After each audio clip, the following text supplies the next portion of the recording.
Maine state officials joined together with the Maine Coalition Against Sexual Assault in Bangor today to celebrate additional funding for a sexual assault kit tracking system that aims to further help survivors. Colin Gallagher reports. Through support from state lawmakers and research from health officials, an examination kit tracking and inventory system will be funded to provide more information to sexual assault victims. Thanks to that coordinated work, as well as new state funding enacted under my administration, we can now establish a statewide tracking system based on our research and support survivors across the state.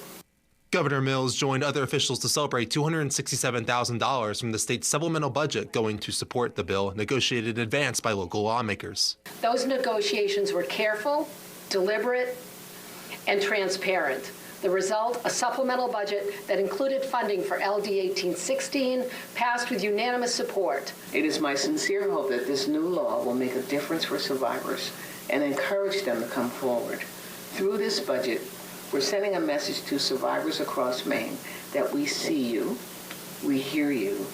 The tracking system tells survivors where their kit is going through a designated serial number. Survivors can access an online portal through a QR code.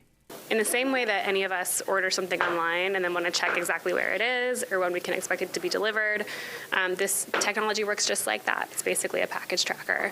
And for a lot of people, that brings back a feeling of autonomy, feeling when people care about their experience in the system, and really just making sure that they know that they're valued and noticed in the system. Nurses, advocates, and response service workers say the system helps victims by providing them awareness of where crucial evidence is going. The evidence really is kind of a snapshot in time of what happened with their body. And when they can see where that goes, it's an extension of themselves and of their body. And when they can see where it's going in real time, they can scan a QR code, see where it is, what's happening with it at any given time. Any level, any modicum of transparency and control that we can give back to crime victims, I hope it's a step towards healing. Colin Gallagher, WABI News, Bangor.